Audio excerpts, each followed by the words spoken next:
আজকের গল্প ঢোলাকপুরের অভিশাপ। ঢোলাকপুর নামটা কি কখনো শুনেছিস? না, শহরের ম্যাপে পাবি না, কিন্তু গ্রাম বাংলার পুরনো মানুষের মুখে মুখে এই নামটা আজও ঘুরে বেড়ায়, যেন একটা অভিশপ্ত গ্রামের নাম। আমি প্রথম ঢোলাকপুরের কথা শুনি আমার দাদুর মুখে। দাদু বলতো, ঢোলাকপুরে সূর্য অস্ত গেলে কেউ যায় না, কারণ ওই গ্রামে রাত নামে না, নেমে আসে কিছু অদৃশ্য জিনিস। সেদিন আমি হাসছিলাম, ভেবেছিলাম বুড়োদের বানানো ভয় দেখানোর গল্প। কিন্তু এখন চোখ বন্ধ করলে ঢোলাকপুরের সেই রাতটা আমার সামনে ভেসে আসে, আর শরীরটা কেমন যেন শিউরে ওঠে। ঘটনাটা আজ থেকে প্রায় 10 বছর আগের। আমি তখন কলেজে পড়ি। গ্রীষ্মের ছুটিতে মামার বাড়ি যাচ্ছিলাম। মামার বাড়ি থেকে ঢোলাকপুর মাত্র 3 কিলোমিটার দূরে। বাসে বসে এক বৃদ্ধ লোকের সঙ্গে আমার আলাপ হয়। আমি বললাম, কাকা, ঢোলাকপুর গ্রামটা কেমন? লোকটা হঠাৎ চুপ করে গেল। তার চোখে যেন ভয় জমে উঠল।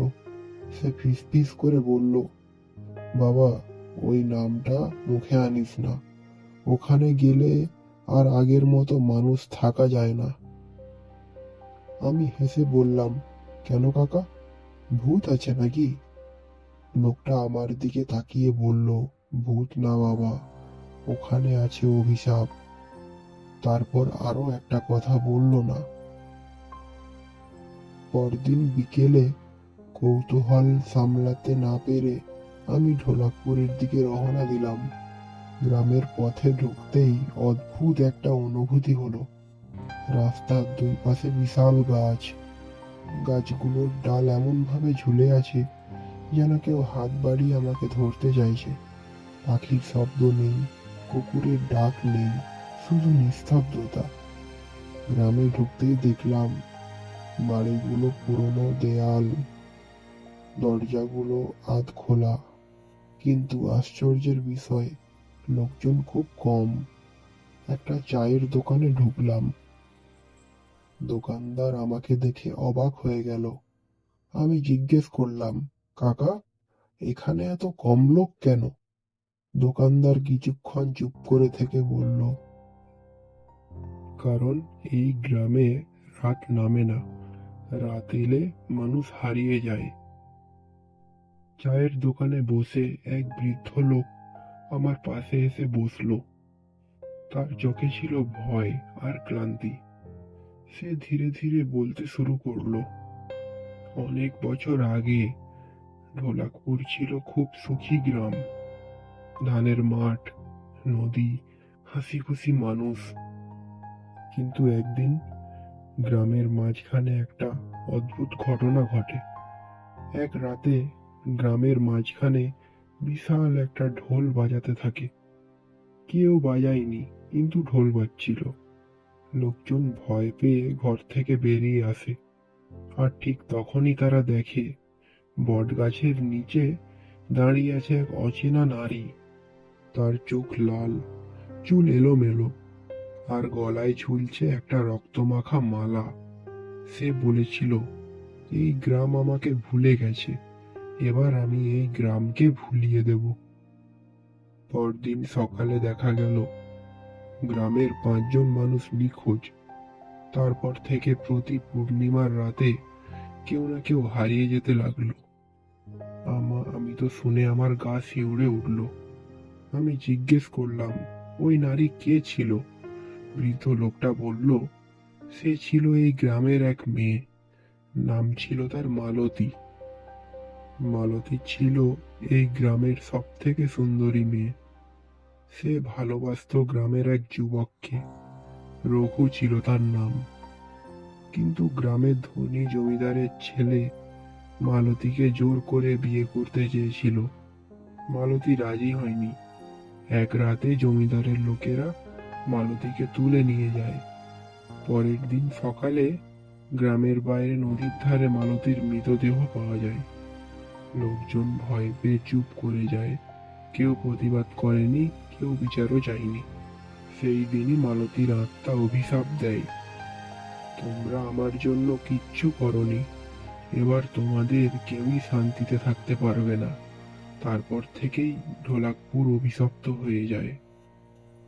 আমি তখন সিদ্ধান্ত নিলাম পূর্ণিমার রাতে ঢোলাকপুরে থাকবো।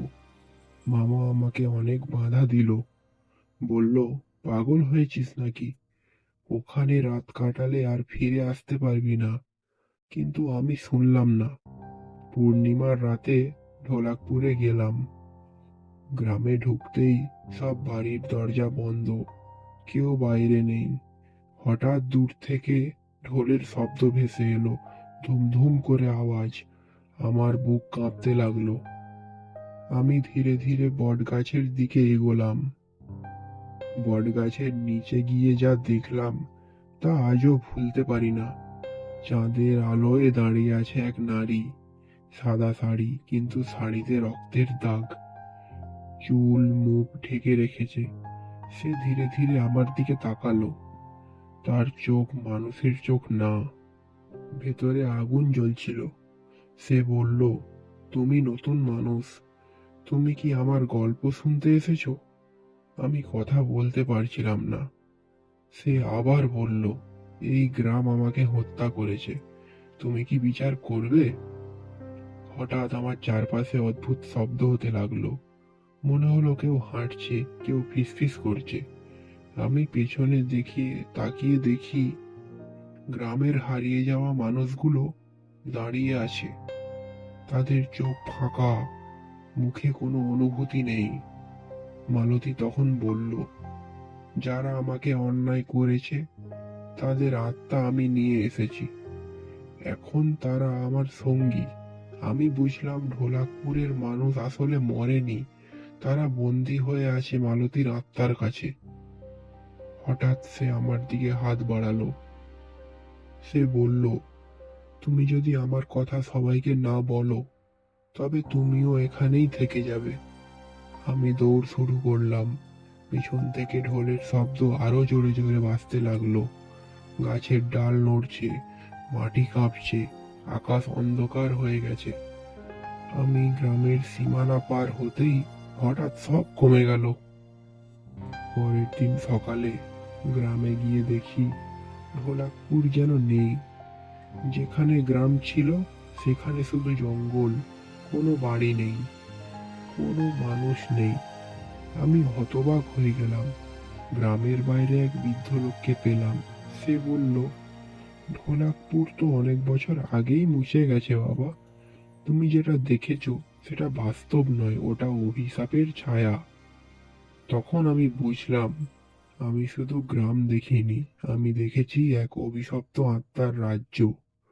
আজও পূর্ণিমার রাতে দূর থেকে ঢোলের শব্দ শোনা যায়। লোকজন বলে যদি কেউ রাতে ঢোলাকপুরের পথে যায় তবে সে আর আগের মতো ফিরে আসে না, কারণ মালতী আজও অপেক্ষা করেছে নতুন মানুষের জন্য। আর মাঝে মাঝে মনে হয় সে কি শুধু ঢোলাকপুরেই আছে নাকি আমাদের চারপাশে।